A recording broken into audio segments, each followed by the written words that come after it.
Hello everyone. I'm going to present my paper called Can an online architecture studio based on game-based learning strategies be possible? An experiment.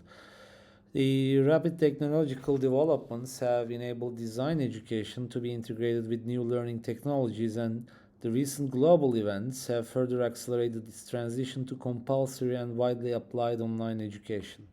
In this regard, creating virtual learning environments for experimental and experiential reasons has become compulsory mediums. Recent pedagogical engagement with online educations offers a new field for in depth research. Until recently, studies on virtual or digital design education have focused on the technical and administrative issues of it. Structured in accordance with the following assumptions, a game based second year architectural design studio was devised and implemented as an experiment. So, so the first assumption is the physical studio is a learning environment rather than a teaching environment where peer learning potentials are enhanced and actively integrated into the learning process. Hence, the operational role of the teacher is transformed by the change in the learning environment, while they become responsible for facilitating and coordinating the online exchange. So, the architectural design studios are integral to architectural education, enabling students to gain practical experience in designing and building structures. These studios provide students with a platform to integrate and apply the theoretical and technical knowledge they have gained from various courses. It's worth noting that traditional design studios are physical spaces, or in other terms, live spaces that follow a specific pedagogical framework, serving as a tool for media with their physical conditions. This framework is designed to incorporate the principles of learning by doing, reflecting in on action learning models, allowing students to actively engage as reflective practitioners and gain a comprehensive understanding of the subject matter. In the studio, students work on a range of projects from conceptual design to the actual construction of physical models. They are encouraged to explore their creativity, experiment with different materials, and develop their unique styles in a shared space through collaborative learning processes, creating a complex set of communication methods and channels. The studio learning experience differs from other pedagogy models due to its unique framework. The open plan structure of this approach facilitates both formal and informal communication and socialization among all actors involved in the learning process, bringing about the emergence of new forms of interaction. This broader context encourages multidirectional and multimodal information exchange instead of a one-way transfer of knowledge from tutor to student. This can be summed up as the design studio being learner oriented.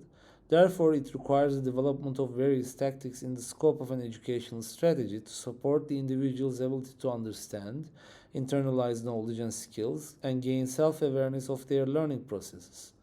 The goal of learning oriented education is learning to learn, and the necessary conditions for this are created and facilitated by the instructor. Architectural design studio in the above mentioned environment and learner orientation should be considered as a complex structure that cannot be reduced to any linear, objective, or rational method adapted solely for problem solving, but as a living complex space that enables the emergence of the architect. It's the fact that the relationship between communication and space has been vital to Design Studio's framework. Design studios established instructional methods and learning tools rely on being physically present in the same space.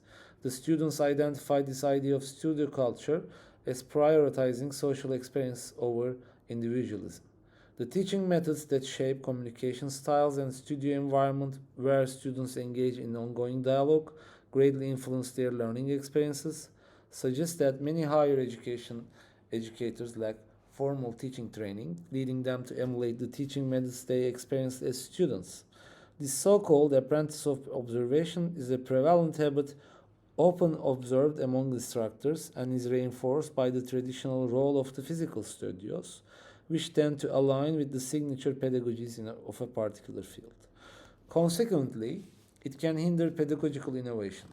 Nevertheless, it's worth noting that only drastic new circumstances can redirect this pedagogical inertia. So the assumption two of this paper is a new connective pedagogy is introduced where all the actors only meet online amidst the absence of a physical environment. The COVID-19 pandemic has brought about significant changes in the various sectors, including education. The pandemic has drastically affected architectural design studio education, which has long relied on the physical interaction and situatedness. With social distancing measures and lockdowns in place, the traditional approach to design studio has been challenged, forcing educators to explore new ways of teaching and learning or utilizing digital versions of conventional studio practices as a point of comparison for the physical studio. However, the pandemic has accelerated the adoption of online and hybrid learning models, presenting both opportunities and challenges for design studio instructors. This shift has led to a significant change in the roles of instructors and students, as well as the pedagogical approach used in the design studio. So, in today's evolving educational landscape, remote learning options such as synchronous and asynchronous online classes have gained great significance. They can either supplement traditional teaching methods or be pursued as a self-sufficient choice for those who desire online education. The internet has brought forth novel ways to collaborate, leading the development of virtual design studios in the 90s. The objective of this research field is to augment the capability of local or physical design studios by incorporating intricate social interactions and connectivity features, engaging students and educators from diverse universities. However, their adequacy to fulfill the educational outcomes compared to the rich and complex outcomes of a physical studio was still a debate, and it ended up with divided opinions about the potential beneficial and detrimental effects of online teaching. Despite the prevalence of digital tools in the field of architecture, students studying this discipline still demonstrate a preference for face-to-face design studio. This is particularly interesting given the current generation of architecture students are often referred to as digital natives, implying their familiarity with technology makes them more comfortable with digital learning environments. However, the hands-on nature of design work, the importance of in-person collaboration, and the value of receiving real-time feedback are all crucial factors that make architecture students prefer studying in a face-to-face setting. The dialogue on the physical material in a physical space allows for quick, open, multi-channeled, and tactile interaction to convey information. To maintain the dialogue and interaction between the instructor and the learners, the communication needed to be regulated, which ended up being reduced to one-on-one dialogue.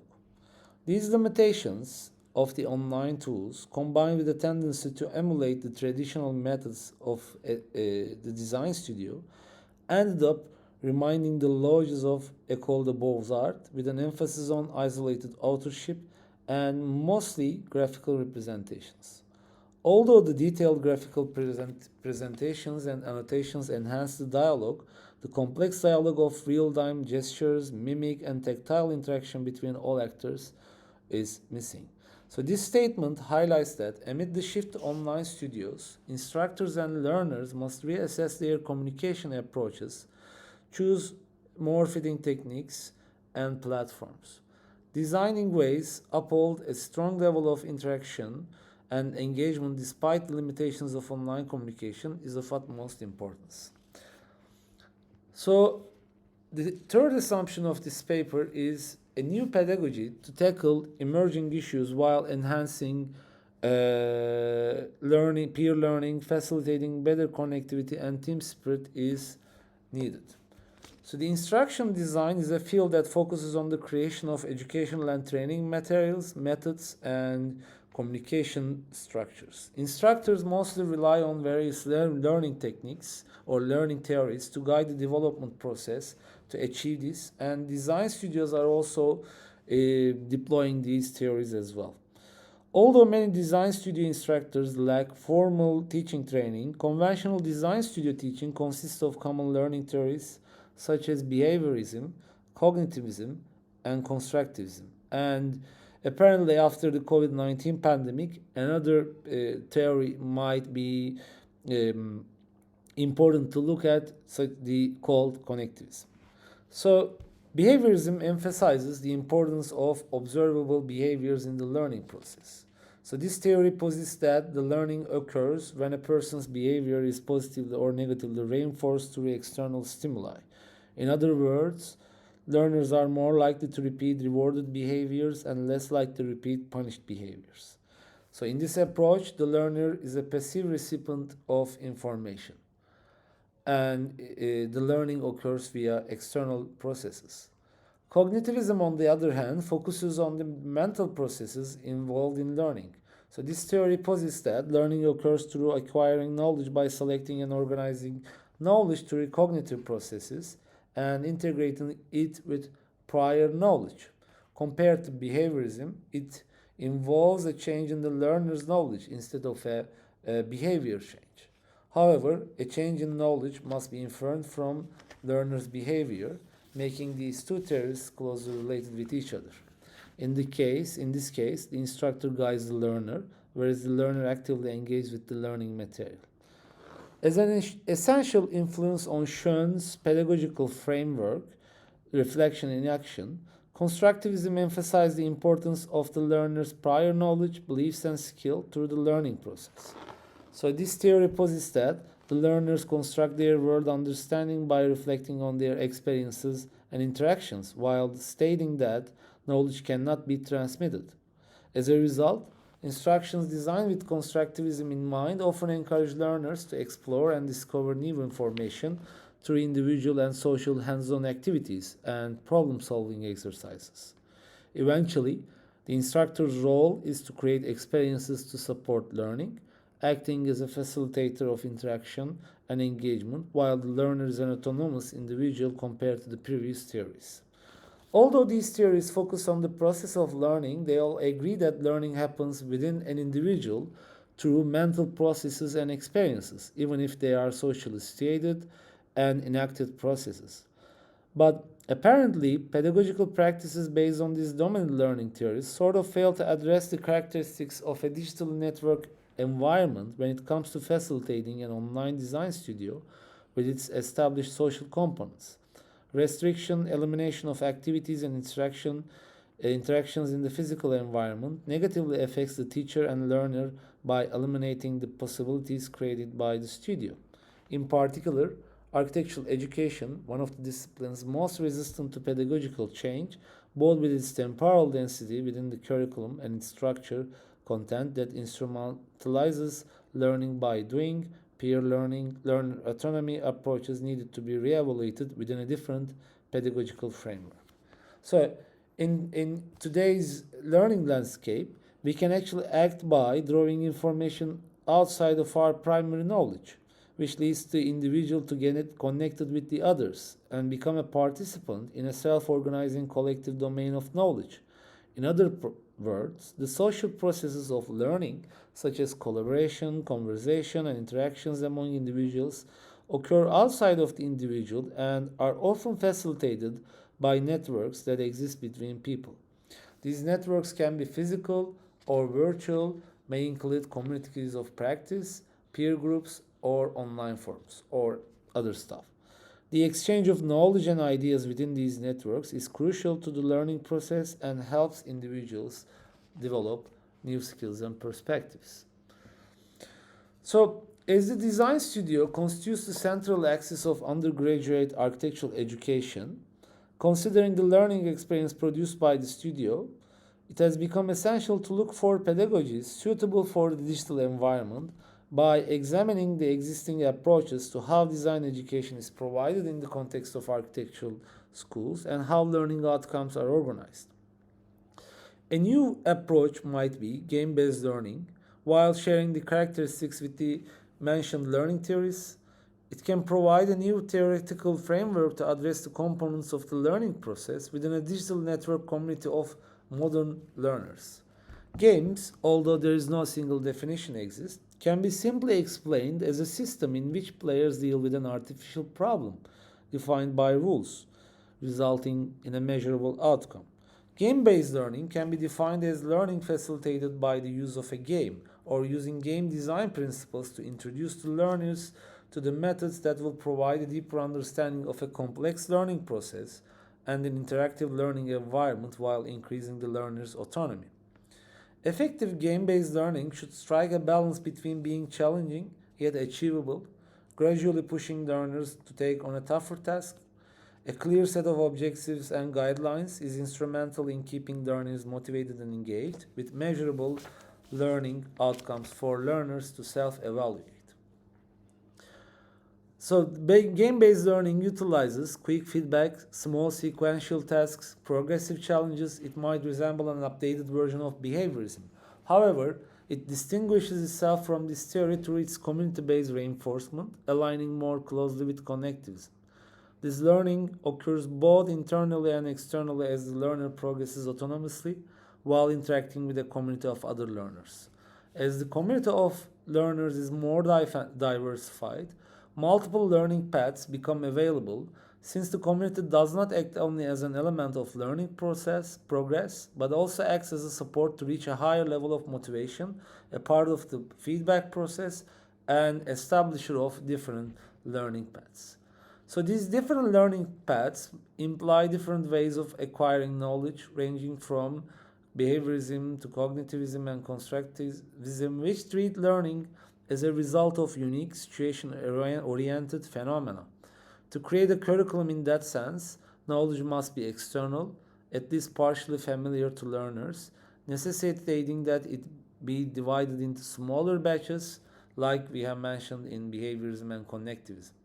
However, it would be incorrect to assume the instructors are solely responsible for creating the learning environment and the learning paths, but they should also encourage diverse learning approaches.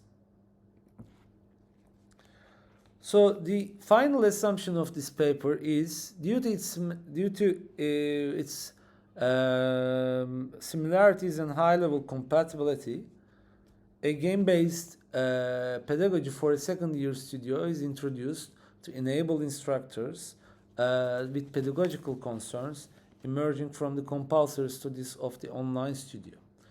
To utilize the instructor's feedback and learners' learning processes, a level-based progression of short sequences with progressive challenges is implemented. This may seem like a linear approach, as illustrated in the figure, but still it's utilized to allow the learners to have a cyclical learning process where they can fail at levels but go back to their starting points or to other checkpoints to evaluate their learning processes while creating a flexible schedule for each individual. The studio has been designed with an interactive approach that focuses on exploring the programmatic concept of dwelling through a game of architectural design, which consists of 3 levels with 3 weak spirits.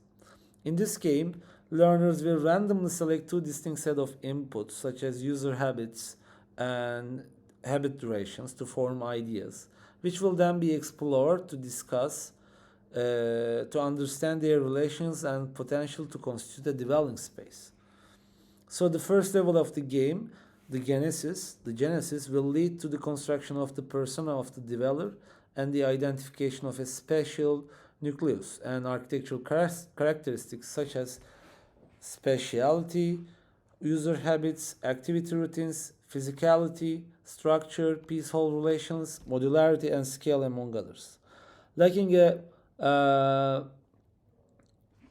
a specific location or an exact context at the first level, this nucleus will be challenged and tested at the next level.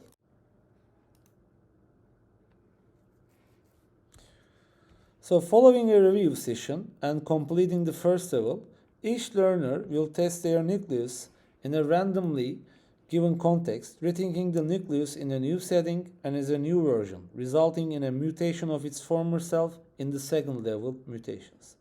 Finally, upon completing both levels, Learners will mutate their work by selecting random scale material information as a new input. By versioning them in the third level, they will reveal their hidden design ideas and potential.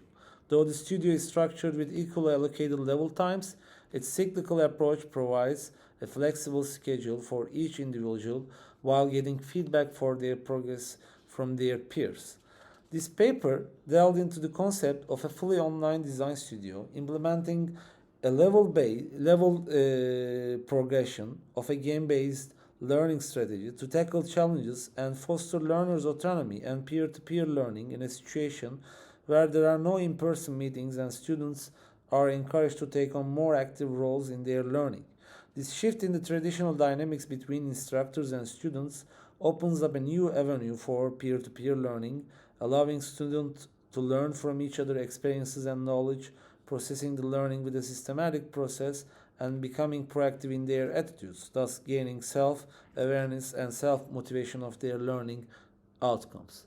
Thanks for listening.